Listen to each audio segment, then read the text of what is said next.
देखिए, अब किसी के बयान पर जब तक खुद आदमी बयान को सुने ना, जब तक क्रिया प्रतिक्रिया देना मुनासिब नहीं है। रज्जो, तू आज काम पे भी नहीं आई? आज मन्नू की स्कूल की बस लग गई है ना, इसलिए इसको छोड़ने आई थी। स्कूल की बस? पर तेरा मनु तो सरकारी स्कूल में पढ़ता है ना? हाँ जी दीदी, अब सरकारी स्कूलों में 200 बसें चल पड़ेंगी, जिसका फायदा मेरे मन्नू जैसे 10,000 बच्चों को होगा। सरकारी स्कूलों ਨੂੰ भी बहुत शानदार ਬੱਸਾਂ ਅਸੀਂ ਦੇਵਾਂਗੇ। ਪਹਿਲੇ ਬੈਚ ਵਾਸਤੇ 20,000 ਬੱਚੇ ਦਾ ਅਸੀਂ ਪ੍ਰਬੰਧ ਕਰ ਰਹੇ ਹਾਂ। आरएसएस प्रमुख मोहन भागवत के आजादी को लेकर दिए बयान पर छिड़ी सियासी रार के बीच अब गाजीपुर से सपा सांसद अफजाल अंसारी ने अपनी राय व्यक्त की है। उन्होंने कहा कि देश की आजादी 15 अगस्त को मिली है, ये निश्चित है, जबकि गणतंत्र की तारीख 26 जनवरी है। इसको ना तो बढ़ाया जाए न ही घटाया जाए।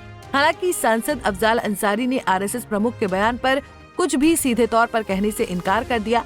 उन्होंने कहा, आजकल कुछ भी कैसे भी परोस दिया जाता है। जब तक खुद बयान ना सुना जाए, प्रतिक्रिया देना मुनासिब नहीं है। देखिए, अब किसी के बयान पर जब तक खुद आदमी बयान को सुने ना, जब तक क्रिया प्रतिक्रिया देना मुनासिब नहीं है, क्योंकि आजकल बयान कुछ देता है कोई और परोस दिया जाता है किसी और तरह से। जहाँ तक देश की आज़ादी का सवाल है तो वो तिथि निश्चित है 15 अगस्त 1947 और भारत एक गणतंत्र राष्ट्र किस दिन से काउंट किया जाएगा वो तिथि निश्चित है 26 जनवरी 1950। इसमें किसी तरह का इन तिथियों को न घटाया जा सकता है न बढ़ाया जा सकता है। हमारी अपनी समझ, कुछ अगर हम कुछ कहते हैं तो वो मेरी अपनी समझ हो सकती है। देश में संविधान है, लोकतंत्र की व्यवस्था है। और गाजीपुर सांसद ने आगे कहा, भारत को आजादी मिलने से अब तक दबे कुचले लोगों को जो हक मिलना चाहिए था वो नहीं मिल पाया है। रोजी रोटी, स्वास्थ्य और कानून को लेकर कोई चर्चा न करे, इसलिए कंट्रोवर्सी के मुद्दे को जन्म दिया जाता है। यहाँ जो कमजोर वर्ग है, दबे कुचले लोग हैं, उनको जिनको उनका हक हिस्सा मिलना चाहिए था, विडंबना ये है कि उन्हें न सामाजिक प्रतिष्ठा मिली न उनको हक हिस्सा मिला। विषय यहाँ है, अब इस विषय से ध्यान हटाने के लिए कि कोई रोजी रोजगार की चर्चा न करे, कोई चिकित्सा व्यवस्था कितनी बदतर है इस पर चर्चा न करे, कोई कानून व्यवस्था की गिरती हुई स्थिति जो आए दिन हत्याएं हो रही हैं, बलात्कार हो रहे हैं, जघन्य घटनाएं घट रही हैं, इन पर कोई चर्चा न करे।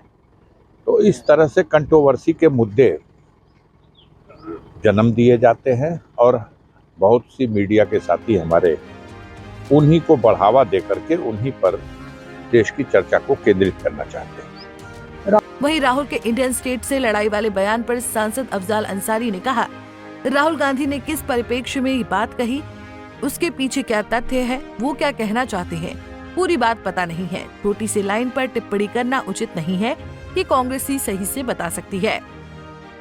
क्या माना जाए? ये तो आप राहुल गांधी से पूछ सकते हैं या उनकी पार्टी के नेताओं से पूछ सकते हैं। मैं इस पर क्या व्याख्या कर सकता हूँ?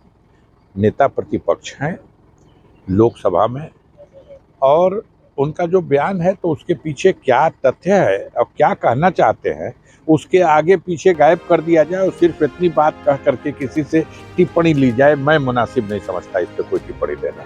सर, इसके अलावा गाजीपुर सांसद ने सैफ अली खान पर हुए हमले को चिंता का विषय बताया। सुरक्षा को लेकर घोर लापरवाही हुई है। सैफ अली खान खतरे से बाहर हैं। उनके उस सुरक्षित भवन में कैसे कोई घुसा और कैसे इतनी बड़ी घटना को अंजाम दिया, यह चिंता का विषय है। कानून व्यवस्था का सवाल है, इसकी जांच हो रही है। पता चल रहा है कि हमलावर शायद पकड़ भी लिया गया है। अब सारे रहस्यों से पर्दा उठ जाएगा, लेकिन इतना सही है कि घोर लापरवाही हुई है उनकी सुरक्षा को लेकर। महाकुंभ में जो शाही स्नान के बाद जो लगातार भीड़ का दावा किया जा रहा है, उसको लेकर क्या लगता है सर? आपको बता दें कि मोहन भागवत ने कहा था कि राम मंदिर की प्राण प्रतिष्ठा को प्रतिष्ठा द्वादशी के तौर पर मनाया जाना चाहिए। इसे ही भारत का सच्चा स्वतंत्रता दिवस मानना चाहिए। जिसके बाद सियासी घमासान मच गया। नेता प्रतिपक्ष राहुल गांधी ने तो बयान को राष्ट्रद्रोह करार दे दिया था। वहीं राहुल गांधी के अलावा विपक्ष के कई नेताओं ने भी मोहन भागवत के बयान को गलत बताकर उन पर निशाना साधा था। वहीं वेस्ट बंगाल की सीएम ममता बनर्जी ने जहां निंदा करते हुए मोहन भागवत के बयान को राष्ट्र विरोधी बताया था, वहीं कांग्रेस नेता दिग्विजय सिंह ने तो पूरी आरएसएस को ब्रिटिश सरकार का साथ देने वाला ही बता दिया था। पंजाब केसरी टीवी के लिए गाजीपुर से मोहम्मद आरिफ की रिपोर्ट।